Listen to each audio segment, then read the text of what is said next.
انا حلوين عاملين ايه؟ يا رب تكونوا بخير. النهارده بس هنتكلم على كذا جزئيه علشان مش عايز اطول في جزئيات. فعايز بس ابدا زي ما بيقولوا كده ايه من الاخر للاول. امبارح الاهلي كسب سيراميكا، ماتش قوي جدا، ماتش قوي قوي جدا. كنت متخوف منه بصراحه. الاهلي عمل اداء عالمي قوي. الاهلي ضغط من قدام بس خلاص شكرا. في حاجه حصلت امبارح بعد الماتش. مذيعي قنوات اون تايم سبورت والمحللين، لا داعي لذكر اسماء احد يعني عشان ما حدش يزعل مننا. بس بصراحه الموضوع ده نرفزني جدا جدا جدا. امبارح حسين الشحات عمل باص حلو قوي لجراد يشار.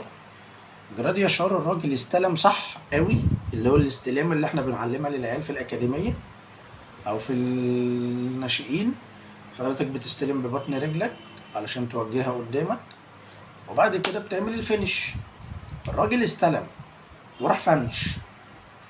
محمد بسام الراجل طالع فارد جسمه كله، ايده لفوق ورجله اتشالت. وفوجئ ان الناس بعد الماتش في التحليل مسكوا جراد ياشار قطعوه وتحطها من فوقيه، وقعدوا يعدوا له ده انت واحد اتنين، مش عارفين يقولوا له حاجه، انت واحد اتنين سبعه فجال واحد اتنين مشاط. طب ما هو ده الصح.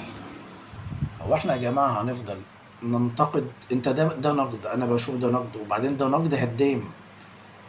لا أنا ممكن كنت اتكلم على حسين الشحات واقول ان الراجل قطع كويس جدا وعنده رؤيه ولعبها هنا وعمل كل حاجه. جراديشار استلم صح وراح وحط، ومحمد بسام اشتغل صح وطلع الكوره.